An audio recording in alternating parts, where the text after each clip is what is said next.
Hi, everyone, and welcome to today's webinar, SBIR Overview, How to Leverage America's Seed Fund During COVID. I'm Esmeralda from the Small Business Development Center here in Maricopa, and I'll be the facilitator for this webinar. I'll be monitoring the chat throughout the webinar, but if you have any questions, make sure to put them in the Q&A box so they don't get lost in the chat. So as everyone is joining us, would you guys like to go ahead in the chat box and go ahead and introduce yourself just so we get to know who's in here joining us. So for now, we'll have Lou Farina from the Maricopa SBDC introduce himself. Good morning, everybody, and welcome to this webinar. Today, we're going to talk about SBIRs. We've got a couple of guest speakers, and I think you'll find it very valuable and interesting. So today, we're going to talk about fundraising a little bit. It's really challenging in any environment. It was really challenging during the pandemic environment. It continues to be. But the STTR, SBIR program is really, it's the nation's largest source of early stage high-risk funding for startups and small businesses. And so our topics for today was we're going to start up talking about the ACA FAST grant, and I'm going to let Jill Howard talk about that. We're going to talk a little bit about the startup landscape and the funding and the capital and where the SBIRs kind of fit. And then we're going to do a brief overview of the SBIR STTR program. And then I'm going to dive a little deeper into the commercialization plan because it's really important, and we'll talk about some available resources. So again, hi, I'm Lou Farina. This is me. For those of you I don't know, I'm the technology commercialization specialist here at the SBDC. Got a lot of experience in early stage technology startups and do a lot of SBIR work for the SBDC. So on the call also, we'll have Bob Mucci. Bob works for our sister organization, what we call PTAC, Arizona Procurement Technical Assistance Center. I'll have him introduce himself when we get to his slides, but he's got a lot of experience in SBIRs also. So he's a really good resource here in the state. And last but not least, but first is Jill Howard. She's the Vice President of Research and Development at the ACA. And she's got she covers SBIRs and STTRs as part of her responsibilities. And she's going to tell us a little bit about the FAST grant that Arizona was awarded, which is really exciting. We've kind of lapsed a little bit on that, and we've got it back, and it's really good for the state. So, Jill, I will let you start. Sure. Thank you, Lou. Nice to be a part of this. We're really excited. As Lou mentioned, it's been a few years since we have had the SBA FAST grant. And the thing that this partnership allows is it allows us to receive funding that helps us promote the SBIR, STTR program and execute programs that hopefully make this more available, known to our small business community here in Arizona, and hopefully increase the number of proposals and awards. We're also trying to help make this program more well-known in the women-owned business, socially and economically, and hub zone businesses. So we're also trying to reach those markets as well with this FAST grant.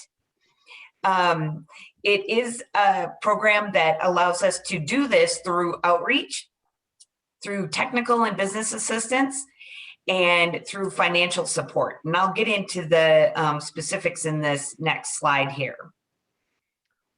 Okay.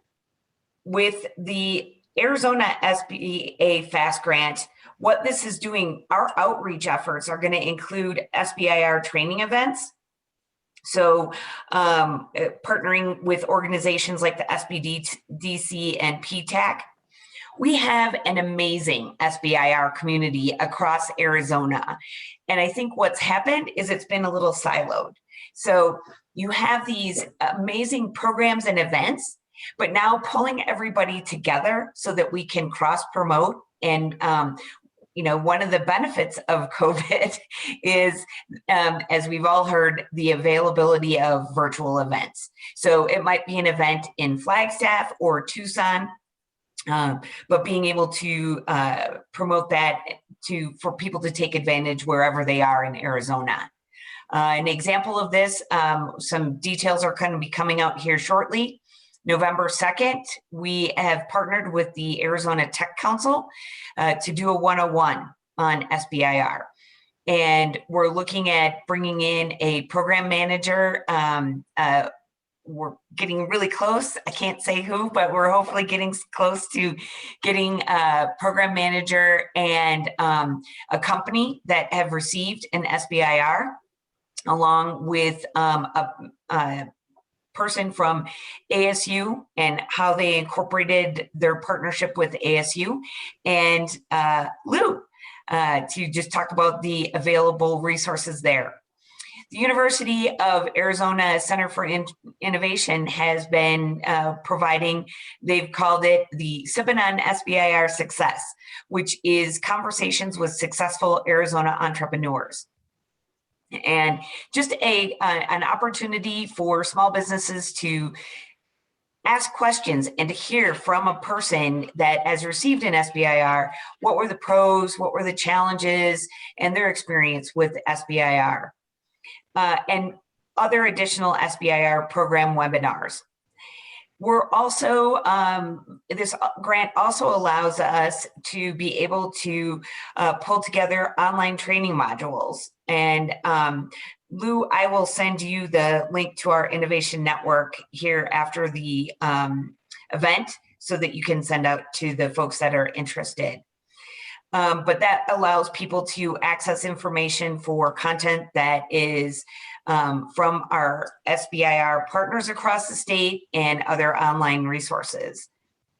The SBIR mentors that we have available across the state will also be accessible through this network, and connections to SBIR program managers and workshops. We can do this as well through some technical grants that we'll be awarding. We'll be awarding 6 grants every 4 months for Arizona small businesses in the amount of $3,000 to utilize towards any of the resources that help get them to that SBIR proposal and award. We've also been able to set aside money for SBIR spring conference registration.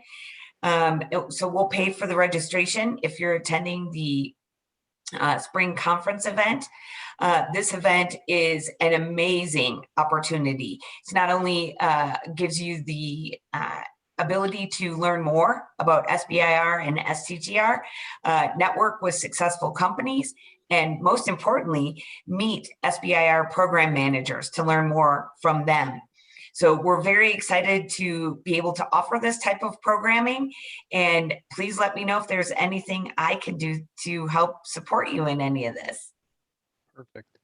Jill, thank you so much. And I really can't overemphasize the importance of this FAST grant and, really the effort to help pull things together in our state. I think, Jill, you're right. It's been fragmented. There's resources available, but it's kind of difficult for entrepreneurs. And this is a great program. So thank you so much. You bet.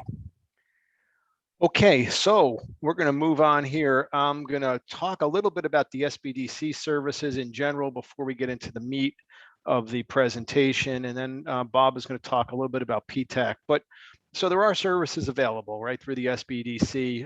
We're part of the America's SBDC network, which is a national network. In Arizona, there's 10 centers. We've got 17 counselors in Maricopa County. I happen to specialize in technology and do a lot of SBIR work. And it's no fee counseling. So, all the proposal reviews and anything we do for you, it doesn't cost you anything.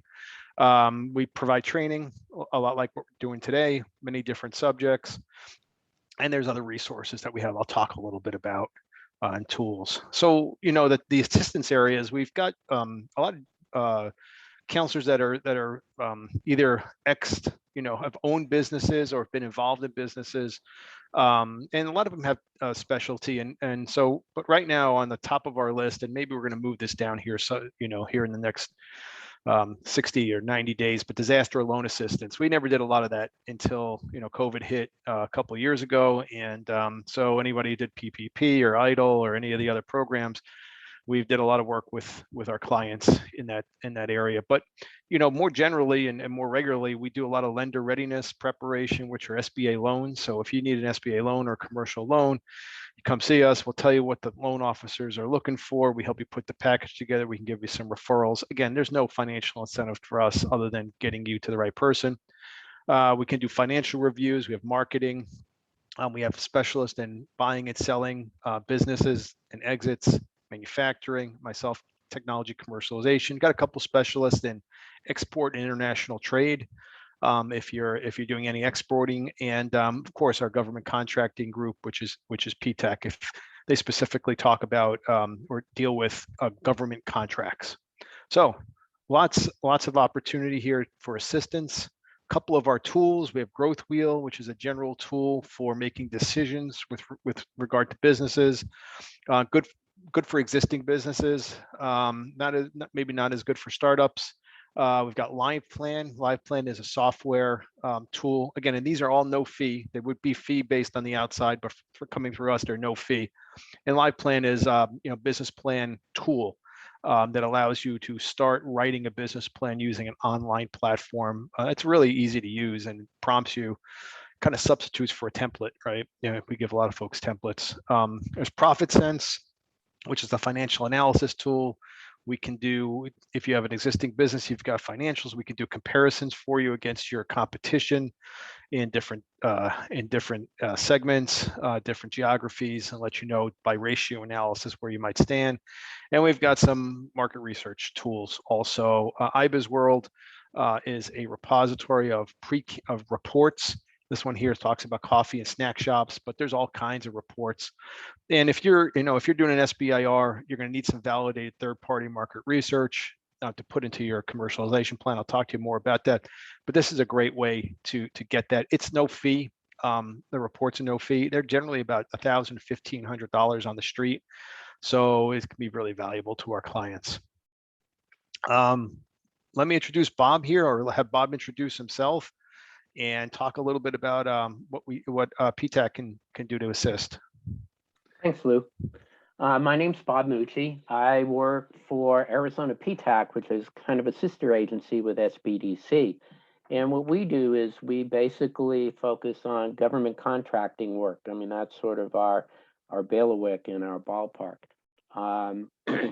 Just like SBDC, all of our consulting work is at no charge to our clients, and it's also confidential. I've been doing SBIRs for, now close to 5 years, and working with clients with SBIRs. To date, my clients have received about $8.2 million in SBIR awards here in Arizona. We help clients get their DUNS registration, SAM registration, and SBA business registration. And what we do is we research appropriate topics for our clients to apply for. We also will go through and review your application for completeness. We assist you with your budget preparation for SBIR proposals. And we also help you with your project management guidance. Now, one of the things we won't do is we're not going to write your application for you. We really feel that, you should be doing that yourself. And but what we do is we review it for you. Go ahead and do the next slide, Lou. So what the agencies that I've worked with in doing applications are as listed: the National Science Foundation, NIH, Department of the Air Force, Department of the Army, DOE, Department of the Navy, pretty much every single Department of Defense agency that comes out with SBIRs. And what I really do, I'm the subject matter expert for PTAC, is I really help my clients that are doing SBIR applications get down into the weeds. I'll review the solicitation with a client. I'll point out the things that they need to be aware of. You know, I sort of don't do the high level, you know, overview. I get really down into the weeds with clients on these applications. I'm unlimited to the number of hours I can devote to a client. So it's not like you get 10 hours of my time. You get, you know, all the time you need to make your application, you know, with whatever agency, you know, you intend to, you know, make your application to. Right now I have, oh gosh, 1, 2, 3, 4, 5, 6 SBIR applications that are either been submitted or in the mill or in the process of being submitted. So, you know, I've done this for quite a while. I have quite a bit of experience. I've worked with the University of Arizona's Tech Center, you know, teaching courses for them, and also work with clients that also come out of the Gateway Center for Innovation. I think that's it for my slides, Lou. If you want to go to the next one, I'll see if there's anything else there. Nope. So that's your next slide. So that's what I do. Thank you very much, Bob. Yeah, Bob's a great resource, and as you'll see, as you you know, as you write your SBIRs and you look for resources, you'll see that there's different resources around the state. You know, I always tell people that you know find some qualified folks and utilize them to the extent that you can. And Bob, being a no-fee resource that can give you a lot of attention, is really, really terrific for our state. So thank you, Bob. Now, Bob, I'm going to do the bulk of the presentation, but I'm going to bring Bob in here for his opinion, and I'm sure he'll jump in with some additional information as we go through it. But for now, we want to run a poll just to find out who's in our audience with regard to your experience with SBIRs. And so our poll is: have you applied for an SBIR or STTR? And you'll see it on the screen. If you'll please answer that for us, we'll give you the results, and then you'll know and we'll know who is in the audience.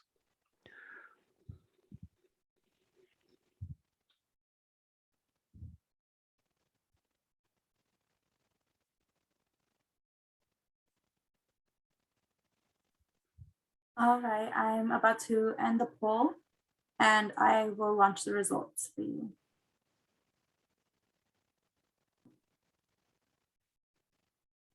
Okay, terrific. So we've got one person who submitted, and everybody else here is on the front end thinking about an SBIR and if it might be right for them, and maybe starting to look at solicitations. So, okay, cool.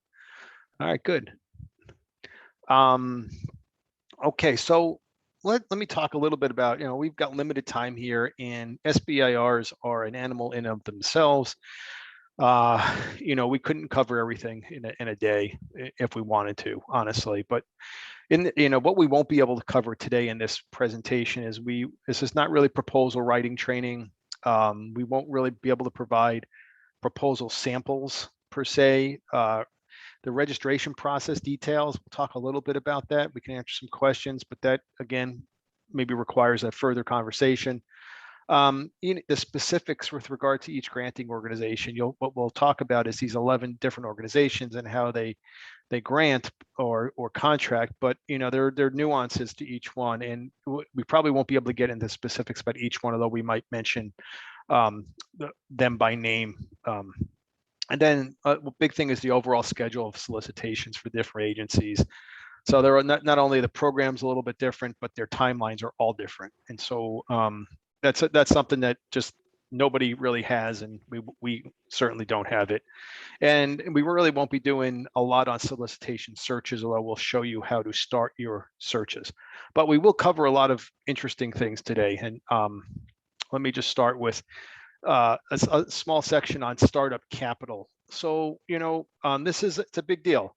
You got debt, you got equity for your startup. And then, on the side here somewhere, you've got non-dilutive capital, which SBIR falls into. So, in funding these startups, the first startup capital is really the trickiest and most difficult, right? Nobody wants to be the first one in. There's a lot of competition for limited resources, limited financing. And I work with a lot of folks all the time that maybe have a preconceived idea about how easy it is to raise money early on. And they hear stories. And a lot of these stories come from, a serial entrepreneur has already done an exit or two, and he or she's got a close network of viable investors eager to fund something. So if you've done a couple startups already and you've created value and you have exits to show, your ability to raise capital is significantly increased relative to everybody else.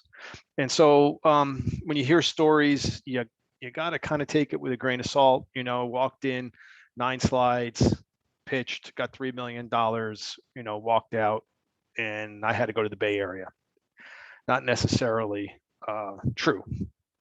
So let me start out with just talking about debt, because a lot of our clients, we do a lot of debt work, or preparing for loans. But startups are different, and they're one of the things you got to know about lenders, bankers, they're very risk averse, right? Technology startups are very risky ventures, so there's not a lot of alignment there. It's really difficult, although not impossible, to get a bank loan for companies that don't have a financial track record, right? If you're pre-revenue, pre-profit, have no cash flow, it's an uphill battle. However, there are some programs that will do some debt for startups. What are the decision factors on, for these lenders? Do you have experience in the field? I want to start a coffee shop, but I've been in the coffee business for 20 years. Okay. Do you have a cash down payment to match the loan? They will, there'll be a requirement, a cash down payment requirement. So you'll have to have some cash. How mature is your product? Most will steer away from products that are not developed, ready to sell. Personal credit, you'll have to do a personal guarantee. What's your personal credit? Do you have collateral? Huge for startups, right? Do you have a home? Do you have a 401k? Do you have something that a banker can collateralize for this loan? What's the quality of your business plan? Is it good? Does it make sense? Can they read it? Are there financial projections? And then the industry sector appetite. All lenders have portfolios, and their industry sector that they feel comfortable with has to do with what's in their portfolio already. And so that may have something to do with it. You just might not be right for them. So that's it about debt. But in the equity side of things, and really equity and non-dilutive, they're usually the first money in for your startup is yourself. And the second money in, I always kid with my startups, is it's yourself. So you got to be able to have put some money in that's relative to your means. Okay, I've had a client put he put $50,000 in, which doesn't seem like a lot to a lot of investors. However, these are a couple guys that are working the night shift at Amazon, and the 3 to 9 shift, and then doing their startup during the day. And $50,000 is a lot of money. Skin in the game. You've heard that term. Then there's all kinds of we call maybe even the pre-seed phase. There's friends and family, public sources. There's crowdfunding, accelerators. There's grants. SBIRs typically follow in this area. So you fund it yourself. You go through these different funding sources, maybe in an SBIR, and then and only then can you really start to talk about professional investors, semi-professional, angel investors, angel groups, strategic investors.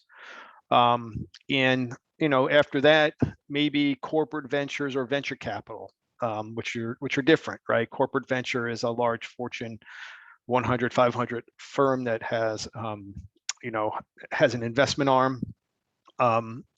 Venture capital or venture capitalists, and we're not going to talk too much in detail about it. And then you got IPOs and private equity. So that's kind of the sequence.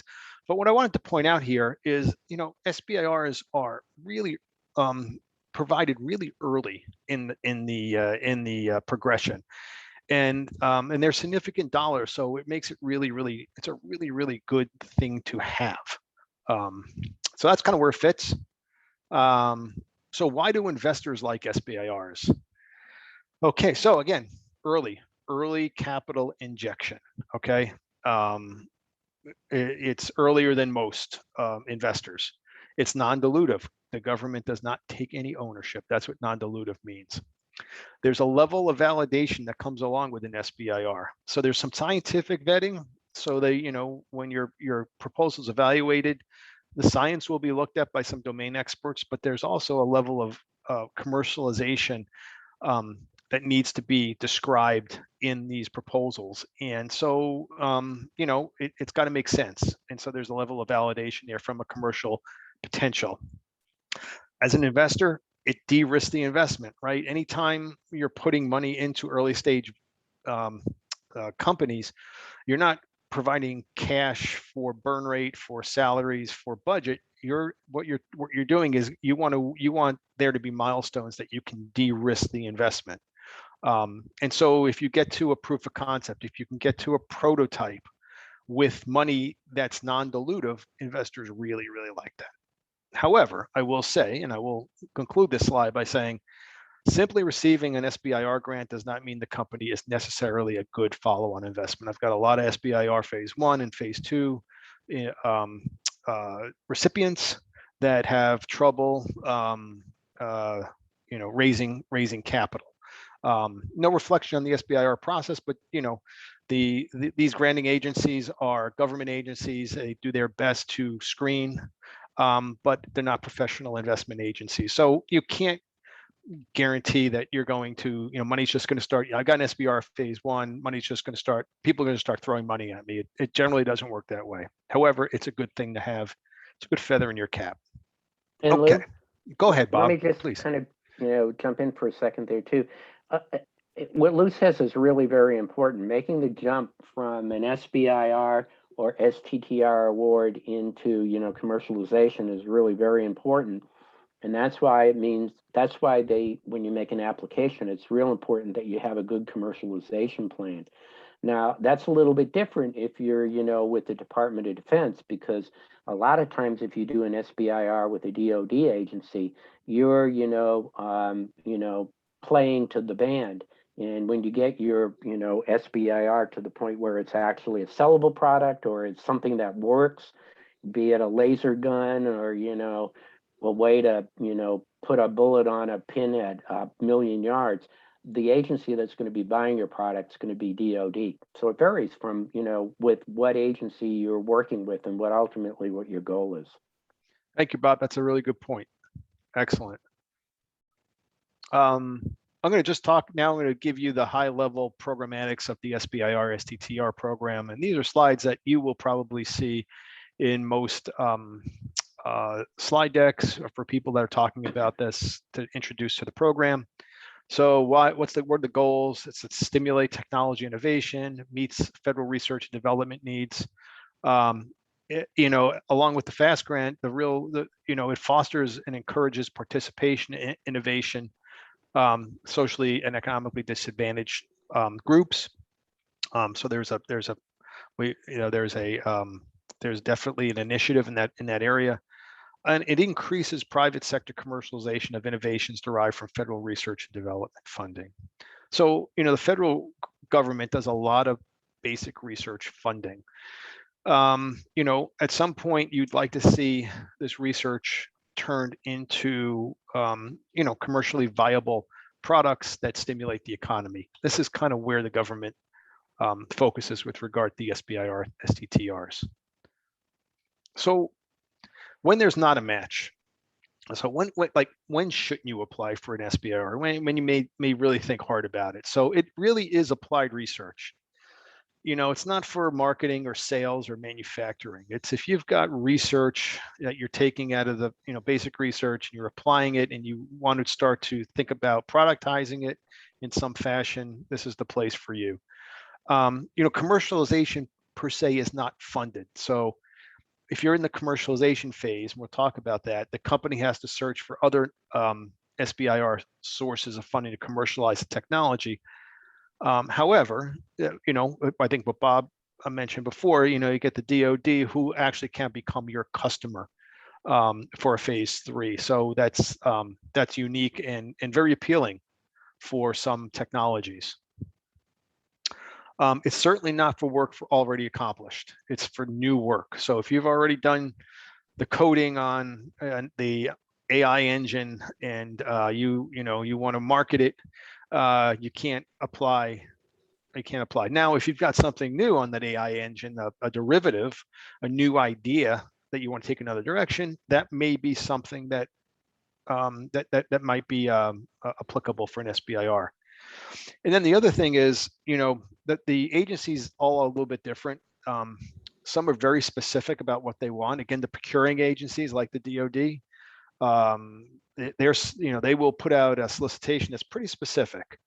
Now, on the other end is National Science Foundation, to put some pretty broad topics out. But the solution that you may have may not align with the needs of the participating agency, depending on how they advertise what their needs are. However, it does not mean it's a bad idea. It does not mean it's not a business. It does not mean it can't be brought forward. It just may mean that it's not a good candidate for an SBIR.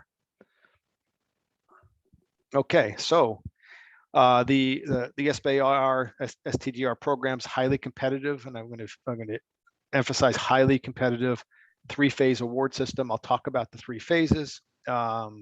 Enacted in '82 as part of the Small Business Innovation Development Act. I think that was Reagan, I think. Federal agencies with more than $100 million in extramural R&D. So if you're a federal agency, you're funding $100 million or more in R&D outside of the government, you're required to allocate a percentage of that budget exclusively for small business. And this is where it lands in the SBIR STTR program. Okay, so what are the benefits? I think we've touched on this a little bit. Non-dilutive capital, okay? Funding agency does not take an equity position or ownership in the firm. If you go to an investor of some sort, they will always want an equity position. If you go to a bank, that's non-dilutive, right? A bank you're on the hook for the interest and the loan, and if you don't pay, then they will come take other stuff or somehow get you to pay. IP data rights, 20 years from the beginning of the date of award. So they've increased this recently in the last 3 or 4 years. So you're protected on IP data rights. And then these direct to follow phase 3 follow-on awards. I think, Bob, maybe you want to talk a little bit more about that, but this is where the government becomes the customer for you for specific agencies. Sure. And phase 3 awards are not non-funded awards that, they say, SBIR phase 3, but you actually don't get any SBIR money, which is SBA money, on a phase 3 awards. Usually there's no need for competition. Once you get into a phase 2, in some cases, particularly with DoD, any government agency, for instance, if you get a phase 2 award with the Air Force, in phase 3, any government agency can come and buy whatever it is you're developing. You don't need to, strictly, get further, funding from the entity that gave you the award. The other thing too is just recently now there's some phase 2 awards which are extensions of the original phase 2 award. I had a client that got a phase 2 award, and he got a phase 2 extension, which was an additional $1.5 million, which was actually SBIR money, which will now lead him to phase 3, where the government agency will be able to do a sole source direct purchase of, what he's developing. Yep. Thanks, Bob. Talk about budgets. So there's SBIRs and STTRs. I haven't told you, we haven't really gone over the difference, but there are differences, and I've got another slide on that. But SBIR is 3.2% of the external budget. STTR is 0.45%, and really makes a big difference in the pot, the funding pot. I mean, in 19 and 20, I don't have the 20 numbers, but there's 3.2 billion or 3.3 billion dollars in SBIR awards, and there was about $500 million in STTR awards. But combined, there's about 5,000 new awards to small businesses each year, combining these programs. So there's quite a bit of competition, there's quite a bit of activity, and there's also quite a bit of number of awards and lots of money. Who participates? And these are the 11 agencies that participate. You'll see ones that you recognize. National Science Foundation, Department of Defense, Department of Health and Human Services, that's NIH, NASA, so all over the place. But there's 11 specific agencies that compete that provide SBIRs. There are 5 of them that actually do STTRs also, and I don't know if I have that in the budget. Do you know which 5, Bob, are the STTRs? I don't mean to test you. I know that National Science Foundation does STTRs. National Institute of Health does STTRs. Let's see. I'm also, the Department of Defense definitely does STTRs, and Department of Energy does STTRs. Okay. Those are the ones that I know of just off the top of my head. Okay. Yep. Perfect. Thanks. So here's the differences between SBIR and the STTR. So we talk about partnering.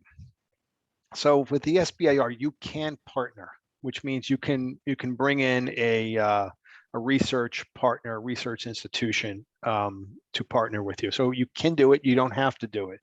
In STTR, it actually requires you to have a relationship or subcontract with a nonprofit research institution. You know, here in Arizona, a lot of times it's the universities. Many times, most times, I would say it's the universities, ASU or U of A, or even NAU to a certain extent.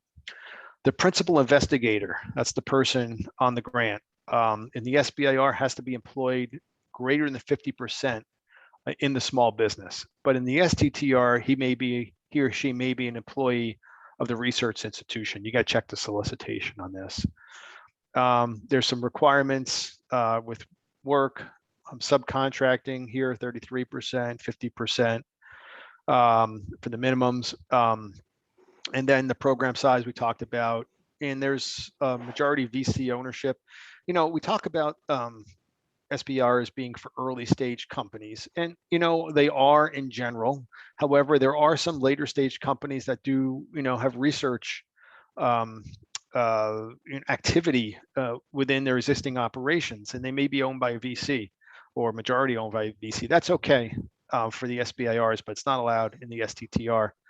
And again, the agencies, there's 11 agencies versus 5 agencies. And Luke, just Yep. in relation to the early stage businesses, the National Science Foundation, in their last round of grant awards, 63% of their awards went to businesses that had been in business for at least up to 3 years. So there's a certain percentage that goes for early stage businesses, but kind of more significant amount that goes for businesses that have been around for a while and who have also previously received SBIRs or STTRs. So, there are businesses here in the state that have gotten a number of SBIRs and STTRs because they're developing new and innovative products all the time. Yep. Perfect. Yeah, no, I didn't know that statistic, Bob, and that's really interesting. So here's the 19 budgets and who's spending the money, this pot of money, and you see the big dog is DOD, and then the other ones NSF, DOE, NASA, and then NIH or HHS is NIH, and then everybody else. So the majority of what I do, and I think what Bob does, is in this area. I had a client, and he might even be on the call today, with a Department of Education. He's going to write one. I had never done anything like that before. And I don't know, Bob, if you have, but so probably not huge pots of money, but it's there. So, okay. So contracts versus grants. So when you get an award, it's either a contract or a grant, and there's some subtle differences. There's some differences, and there are contracting agencies and there are granting agencies. And depending on who you get your award from will depend on whether you receive a contract or whether you receive a grant. And what's the difference? Well, subtly, right? In a contract, the agency is going to give you some pretty rigid plans, protocols, requirements. The topics are pretty highly focused, right? So again, they're probably very specific solicitations. They have a procurement mechanism. There's more fiscal requirements on reporting. You're invoiced on progress. and it's a binding agreement. It's a binding research contract between you and the seller for goods and services. In this case, it's services. And here the agencies are DOD, DHS, NASA, EPA, DOT, and Department of Education. Granting agencies, you receive a grant. The principal investigator initiates the approach. There's specific topics, but it may not be as focused. There's an assistance mechanism that's available. This is called TABA, right? There's a little bit more flexibility in the granting and in a grant, and how you, you could, in theory, do the work, and it may not even take you. It may take you in a little bit different direction than you originally thought, and generally that's okay. There's an upfront payment, and the funding really is for public purpose, best effort, and research. So a granting agency is really for the general good. A contracting agency is going to give you the SBIR because they are probably interested in procuring that particular product or service. Okay, so how does this work? How do I get to an award, my first award? So first thing you do is you find a solicitation and or topic. Takes a little work. There's some tools. We can point you in the right direction. We'll talk about it later. Then you write your proposal and submit it. Okay, you write your proposal and submit it. That agency pulls together an evaluation team. A lot of times those evaluation teams are external folks in industry or academia to review it. They rank you, they rate you, and then they decide if they're going to fund you. And that's how you get to your phase 1 award. So the 3 phases, right? There's phase 1, phase 2, phase 3, and you'll hear this jargon all the time. So phase 1 is really discovery. It's feasibility and proof of concept. Oh, it's really early. $150,000 to $250,000. I think it maybe even go. I've had some phase 1s up to $265,000. It's a 6-month period for an SBIR. It's a 1-year period for an STTR. So that's typically the period of the project. So again, it's discovery, taking early innovation and providing some kind of proof of concept. Okay, and then the second phase they call development, and it's research, taking that proof of concept. So assuming that you've already got your phase 1, there are some, again, nuances for programs direct to phase 2, but majority of folks need a phase 1 to get to a phase 2, and that usually ends with a prototype. And a prototype's not necessarily a product per se, but it is the physical manifestation of an early product.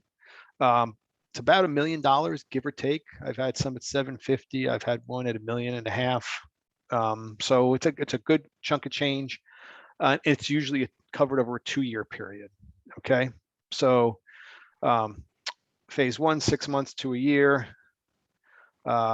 Phase 2, usually 2 years. Okay, and again, in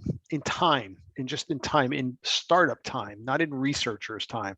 These are long periods of time, so you have to factor that in when you're really, especially if you're an early stage company, if you're going to depend on these type of funding mechanisms. It takes a long time to get through this stuff, and in startup time, these is like eons. Like 3 years is like eons, right? It's a long time. Phase 3, commercialization, right? A couple different ways. I think, as Bob pointed out, DOD, some other agencies, possible procurement. They could become your customer, which can work out really, really well. For the granting agencies, you're going to need subsequent investment to achieve commercialization. So there's no phase 3 award, really no SBA money, as Bob pointed out, for phase 3. It's either some commercial, it's referred to abstractly as some kind of commercial contract with a contracting agency, or you're going out to commercialize this on your own, and able to acquire additional investment. There are a lot of phase 2s that will give, like phase 2Bs, if you're able, they'll match investment. So there's that option also. But most of my clients who are thinking about commercialization, not necessarily contracts, we really got to think early about commercialization. I have a whole section here on commercialization and how are we going to fund this thing post-government. Any comments, Bob? Yeah, and Lou, people need to understand that phase 1 and phase 2s are individual application processes. Just because you got a phase 1 does not mean that you're going to get a phase 2. And so if you get a phase 1, that's one application, and then you need to reapply for phase 2, money. So it's not like you get phase 1 and then you automatically, when you're done, go to phase 2. It's usually an entirely separate solicitation and selection process. And that typically is done towards when you start to get the results of your phase 1, correct? You can start to think about a phase 2. Yeah, it depends on the agency. It depends on what agency you're working with. For instance, with the Department of Defense right now, the Air Force has an Air Force Works program. All the people that got phase 1s have been waiting around for the solicitation for phase 2 to come out, and it's been really badly delayed. So, it depends on the agency as to, how you get your phase 2 money. Perfect. Okay. Okay, required registrations. This is it can get a little complicated depending, and I've got 5 different agencies here. There's different registration systems process that you'll have to complete before you are able to submit a proposal. I don't do a lot of this, Bob. I know you do a little bit more of this. Do you want to talk to this slide a little bit? Yeah, I do. This is not an easy process. It can be really very daunting for a company that's never done this before. And I have to be honest, I've done applications with the exception of NASA, I've done applications to all of these agencies. And, I did a training for DOE, DOD, NSF, and NIH over the course of the summer. So I can really help out, anybody that wants to go ahead and submit, to any of these agencies, and it can explain the, application process to them. Boy, we could spend, like hours and hours on each agency, but you get an idea from this slide that this is not an easy process. DOE is the agency that requires the most in relation to forms and things that you need to do, but it varies from agency to agency. And, with the exception of NASA, I've done, applications to all of these agencies, so I can help you out. Yeah. And so one of the things I counsel my clients on, Bob, and I like your comment, your input, but, before you do your registrations, think about really and consult with somebody about if SBIR is really right for you. If you found a solicitation, if you've got something, you've got an idea, maybe you've got an NSF topic, you can go in and do the registrations at any point, but there's no use in going through this pain if the SBIRs aren't really right for you. And that's something that I'll help clients look at, and I'm pretty honest with my clients. I'll tell them, I don't think that, you're there yet. I don't think that this is, something that you're going to be successful with. And you're going to spend a lot of time doing this. And understand this, for instance, with National Science Foundation, they award only 10% of the people who apply. 90% of the people who apply get denied. And you're looking at a lot of work. And please do not start, looking at a SBIR 30 days before the submission deadline. You got to be looking at, putting together your application anywhere from 3 to 4 months before the actual, drop dead submission date. I've done a couple of these that have been done at the last minute, mostly DOD applications through the Air Force Works program that only required a white paper. But you got to start early. You got to know when your deadline date is, and you really need to start, looking at, your solicitation months before it's due. Months before it's due. Yeah, thanks, Bob. Because I'll echo with that. And I think one of the messages is for Bob and I mean, the more time you give us, the better we'll be able to assist you. Again, anything on the back end that, is hey, I'm doing it next week, or I'm submitting it in 2 weeks. can you help me? Usually that's not real productive for anybody. So, so the company requirements, you got to be a small business, right? You must be for profit, can't be a nonprofit. You got to be US owned and operated, okay? And under 500 people, but this is the general definition of a small business by the SBA. The work must be done in the US. Okay, so got some issues sometimes with coding and doing the work offshore. Even though it's a US agent, you may have a US person leading the charge. That can become an issue. Again, focuses on performing the applied R&D with the intent to commercialize. You're not going to get a lot of money to purchase equipment. Again, technology that's already developed, and really also technologies that are low risk and only need capital. So if you had a really low risk technology, it's not really hard to develop, or the agency doesn't think it's hard to develop, and you just are looking just for money to move that technology forward. Probably not going to SBIR is not going to be something that's going to be good for you. Again, it's there's a level of innovation that that needs to happen, and I get a lot of clients that are doing integration, as opposed to innovation. Maybe putting different pieces of a system together, and that becomes a tougher sell than the pure innovation itself. And Lou, go ahead, Bob. I just want to really build on that, on your very last, one there. It's not for technologies that are very low risk and only need capital.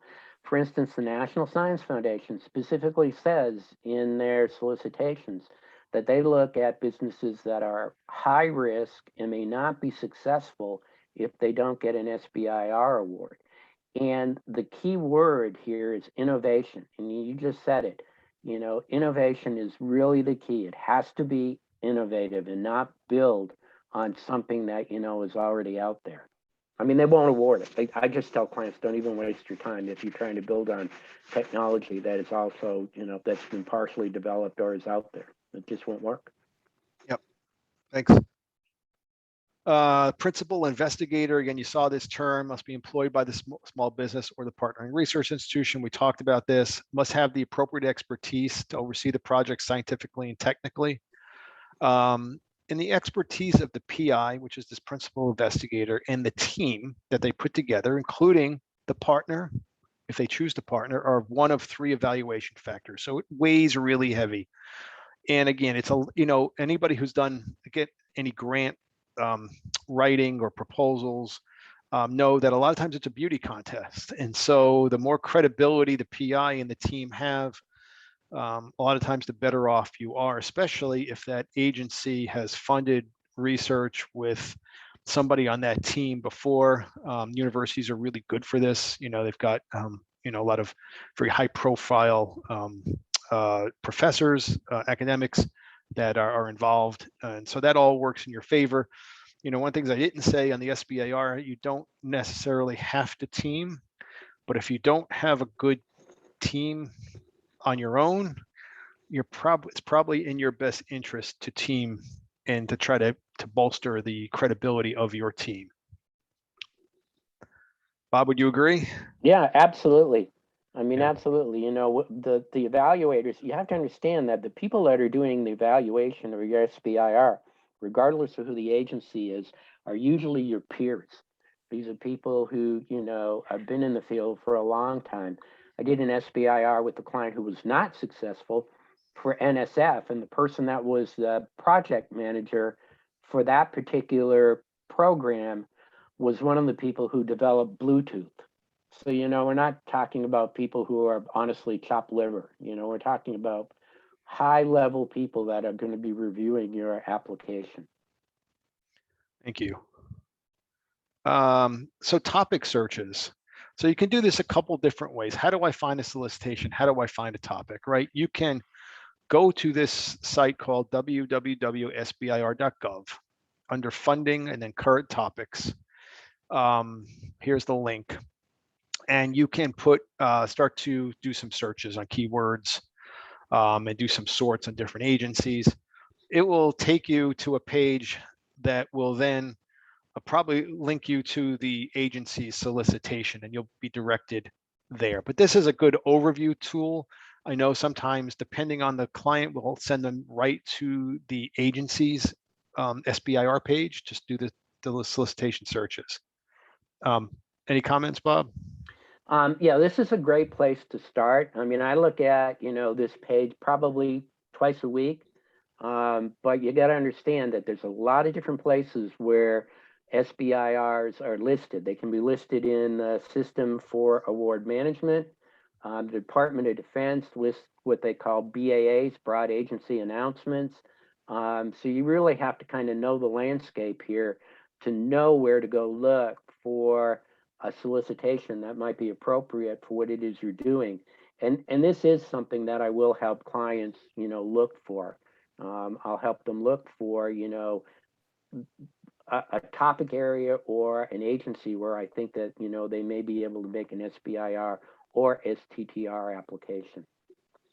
Great.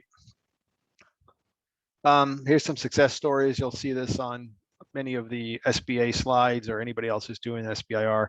You've got Qualcomm, Biogen, Symatec, 23andMe. So some big companies have started with SBIRs, and lots of small companies too.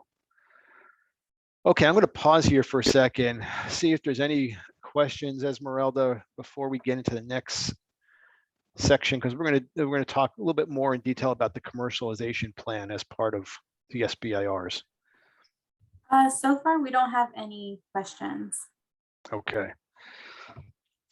All right. So the commercialization plan. Again, this is meant to be a business proposal, not necessarily a technical proposal. Each agency had their own term for commercialization plans. Sometimes you'll see commercialization strategy, commercial opportunity, potential post-application opportunity, different requirements, different agencies, but common themes. What is a commercialization plan in the sense of an SBIR? Well, it gauges the economic potential. Again, so the idea is that this technology is going to be commercialized and provide some economic benefit to the country in terms of capital and jobs and sales. It's the primary opportunity for you to describe your strategy to generate revenue from the results of the proposed project. Okay, so now you're asking a lot of folks who are really good at research and maybe technology to talk about how they're going to generate revenue. What's your strategy? And that's a shift for a lot of folks in this area. And that's where good experienced advisors like myself and Bob and others can really help you tell that story. But you have to think in terms of money and revenue generation, and also how to generate profits, what the roadmap looks like. It's really the start of a business, what I would call a business plan. Like if you're going to go to an investor, you're going to have to do an investor pitch. If you're going to go to a bank, you're going to need a business plan. You're going to need a business plan for an angel investor, financial projections. This is the genesis of it. This is the start of starting to think in that fashion. Again, why is it important? SBIRs and TRs are not classic research grants, economic development. Again, this is the shift in the paradigm of a research-oriented applicant. And they're usually very, very bright folks. They just need some help in thinking about this as a business, or helping refine their thoughts about this as a business. And again, there's a significant weight in the application scoring. So you got to do a good job here. So let's just talk about themes for a commercialization plan, right? So the first is that there's language, right? There's a certain language to startups, to early stage companies. And you may not be familiar with this language. And if you haven't done one of these before, not a commercialization plan, but if you haven't done a startup before, you're probably not. But maybe you've been through some classes, maybe you've been through some webinars. Try to incorporate these terms into the commercialization plan to the extent that you can. And a lot of times I will read them and I will help a client say, okay, use this term instead of this term, right? Let's use freemium. This is your freemium model. Not necessarily we're going to provide the services for free. Use the acronym to the extent that you can. Again, and this can only be done really by somebody who has experience in this space. Getting product market fit. Okay, so this is a foundational concept for startups, and really it's how do you know, or how do you think you know that what you're developing is going to be solve a customer problem and then being able to build a business on top of it. So and we call this customer discovery, right? So you think about how it might work, think about who it might help, and then you go out and you do some discovery externally, and you turn these hypotheses into fact. Now, if you're doing a phase one, you might not have done a lot of discovery, but if you've done any, it's really good. I've got clients who go through what they call the I-Core program, and I won't get into detail about that, but that's all about discovery. And they're well equipped to write an SBIR proposal because they've done their homework with regard to discovery and validation. The closer you get, to a phase two, you're going to want to do more. In a phase one, you're going to want to have letters of support. That's part of maybe the validating the product market fit. Phase two, you're going to probably want to build on that. So important. Market traction. Do you have any market traction? What is market traction? How close am I to a customer that wants this? This is, if you're doing a DoD proposal, well, you're pretty close to the DoD. Maybe there's some others uses for this technology with other customers that might want it. Dual use technologies. That's always nice for, I think, for a contracting agency to see that there may be dual purpose. How much market traction do you have? Do you have market traction? Doesn't mean you have customers, doesn't mean you have revenue, but it means you've provided some level of engagement that gives me, the reader, some comfort in knowing that the market wants what you have. Is there a revenue model? We talked about this earlier. How it's really simple. How does the company make money from? And we talk about customer segments here, from different types of customers. It can be hard to, it can be easily overlooked as you're describing the market and the competition. So you really got to get down to the basics. What's the revenue model? Who's going to give me money for what and why, and how is it different? Market size. So again, we talked about this validated market research. You're going to want to talk about the size of the market in some fashion that allows folks to know how big this is, where it fits. And so the bigger, the better. If you can talk about a very large market, there's more opportunity for you in that market. Now you're going to have to at some point talk about market segments and pieces of this market that you're going to penetrate, but having something on market size and growth rate of that market, what we call CAGR, compound growth, is really important for your SBIR. And competition, know who your competition is. If you've not spent a lot of time in the field, or you're not as familiar, you got to do a lot of homework. The worst thing you can say, there is no competition, or ignore this, because there's always competition. It may be not directly with what you're doing, but there's indirect competition. And so, if you've got a new medical procedure, what's the standard of care today? Who's doing it? Who are the companies that are doing it? This gives you a level of, it demonstrates a level of competence that you are willing to go out and understand the market, and that you do understand the market to a certain extent to know that you've got enough differentiation to be successful. Let's see. Okay, so follow-on funding. So commercialization, we talked about phase 3 being commercialization. Commercialization means, all right, I've got money from the government to do my proof of concept. I've got some more money from the government to do my prototype. Now, how am I going to turn this into a business? So you'll want to mention that that you'll need some follow-on equity funding to make this happen. Now, you may, in phase one, you may not really know where that's going to come from. You may not have a real good plan. Phase two, you probably have a little bit better plan, but you got to talk about it like you understand it. And if you think that you're going to go from a phase two and walk into a venture capital firm and raise $5 million, that's probably not realistic. And knowing the difference between what an angel investor is and a venture capitalist, and really having some kind of cohesive understanding and plan, demonstrating to the reviewers is important. You can't really leave this out. And I'll often help my clients in this section. Even being specific about who the angel investors are in town, the groups, who that might be appropriate. A single paragraph, it really goes a long way. And Lou, also, this is an area that, as a PTAC counselor, we don't tread into. We're not allowed to do that, to deal with the funding and follow-on equity funding. So this is where Lou and I really work hand in hand, where he takes this portion of the SBIR program and deals with it while I don't.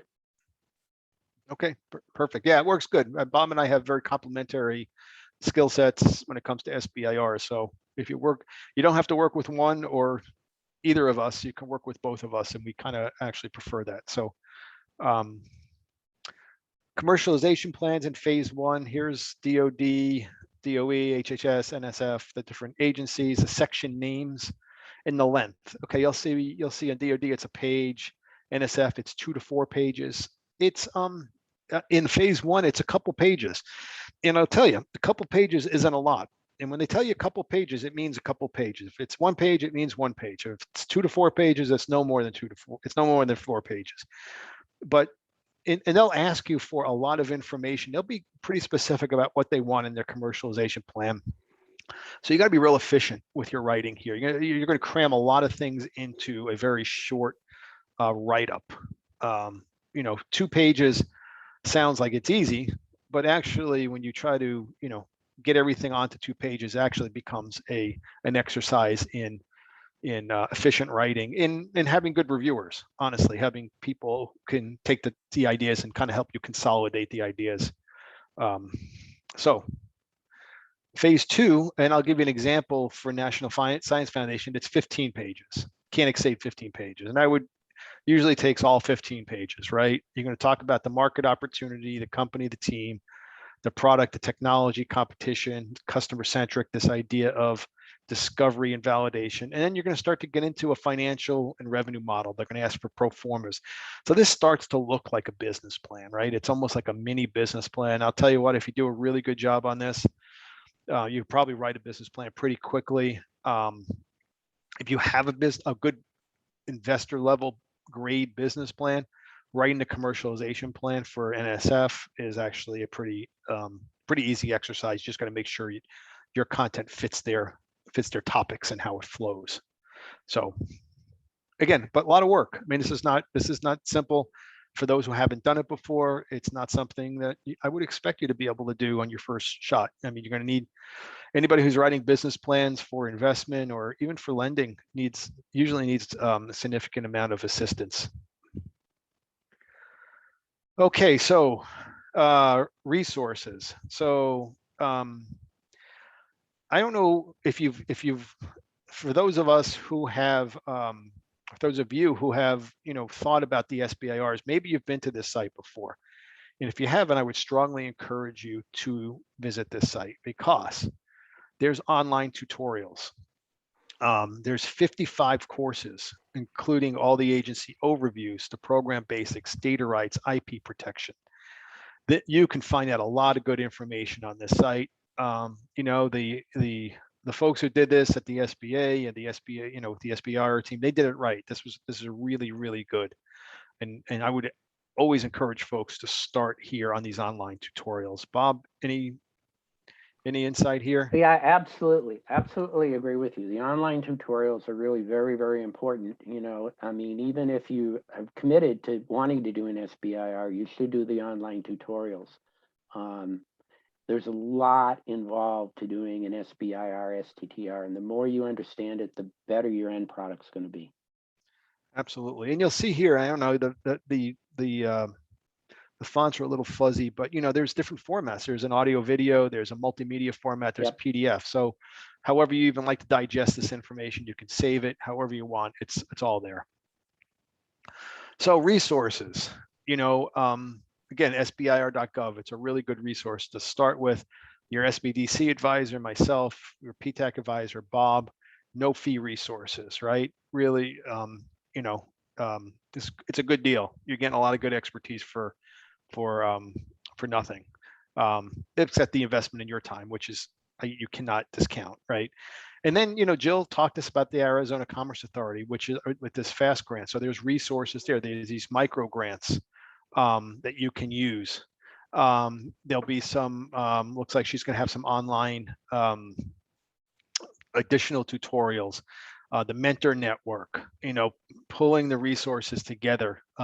Really, I'll send you the link that I get from Jill. We'll make sure we send that out, but visit their site. And this is a great way to try to pull some of the resources together here in Arizona. And then there are consultants, and there are people that make a business out of helping people with assisting people with SBIRs for a fee basis, and they're very good. Some are more expensive than others. We've got a couple, you know, I sometimes recommend, if you can afford it, to employing one. If you know, sometimes most time the small businesses in especially the early stage, those 33% of the NSF awards, they generally don't have a lot of money to spend on consultants. Now these micro grants through the ACA could help. I don't know, my experience on consulting grant writers, Bob, maybe 2,000 to 8,000 to help with an SBIR. Well, yeah, you know, I mean, you know, there's quite a, you not only have consultants here in the state, you have consultants throughout the country. And there are some companies that are out there that, you know, are actually international. They do international work and they do SBIRs, STTRs, and they'll do it on if you get an award, then they take a portion of your award. And that's allowable in some of the SBIRs, STTRs. So it's basically, if we're successful, you pay us, and if you're not, you don't. And then there's others that, you know, charge money right up front. And there are some good consultants around here, and there are some good consultants that I know of nationally. Yeah. I mean, yeah, it's up to, you know. It's up to you all. I mean, right. It's up to, you know, what you feel comfortable with. There's university resources, and so I'm, you know, I know with the ASU, they're a little bit fragmented. Maybe U of A, I think they're a little bit more cohesive, you know. But you know, there are a lot of folks in the universities that do SBIRs. There's a lot of knowledge there with people, and I'm really happy to see that Jill's going to pull together some panels of successful winners, and then also, you know, some of the university resources to assist. And there's also Gateway Community College, you know, our you know, has a Center for Innovation, and I've done a bunch of work with their applicants too. Right, they can help out too. So lots of folks to be able to provide assistance. Unfortunately, no one-stop shopping.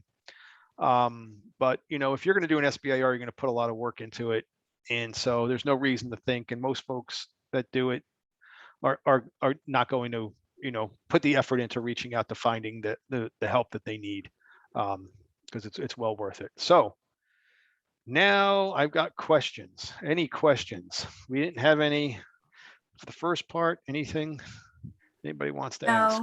No, we don't have any questions in the okay. Q&A box. So I don't know if anyone has any. Yeah, if you don't have questions, we either confused you or, you know, you're so overwhelmed you don't know what your questions are. So okay, but you know where to find us should you circle back and start to dig into this a little bit more. So if you want counseling from an SBDC perspective, you complete this, go to this link, and we do counseling by appointment only. That would be a meeting with a counselor. And if you put SBIR in there, you're going to get me. So that's the way it works. We usually do an initial session. It's general counseling for business. You identify goals, assistance needed, and we meet on a regular basis. I look at my SBIR clients that come in as an SBIR as a potential business. So I want them to win their SBIR, and I want them to, get the funding they need. But I want them to, provide economic impact into the state of Arizona. And my goal would be to follow them all the way through as they become a business and mature as a business. So we can do that for you. That's We do have a couple of questions, Lou. Go. Yeah, we just received a few of them. So Cynthia Sagers, she asked, how can the PI commitment of 51% be managed if PI has a full-time job?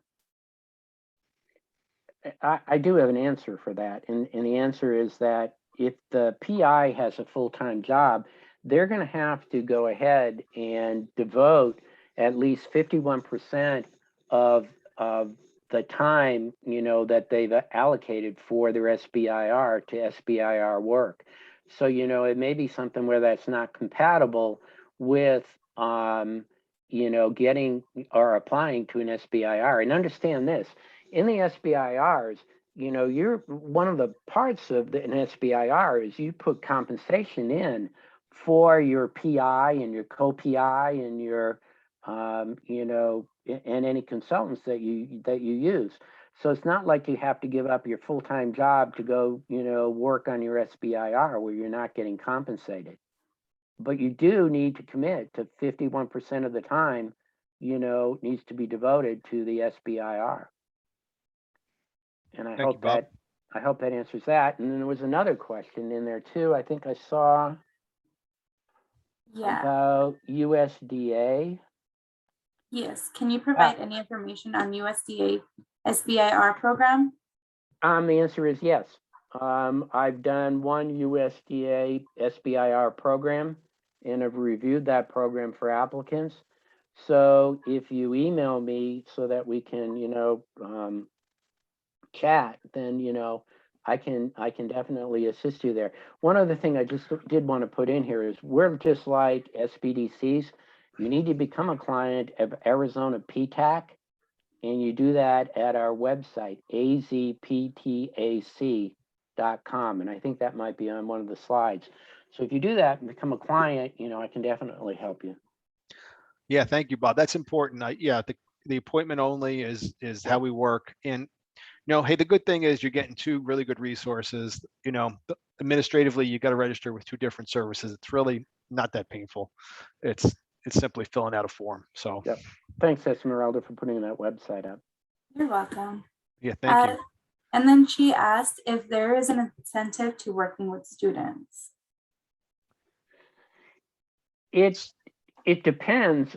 This is my perspective, Lou. It depends on on who you're applying to and whether you're doing an SBIR or an STTR.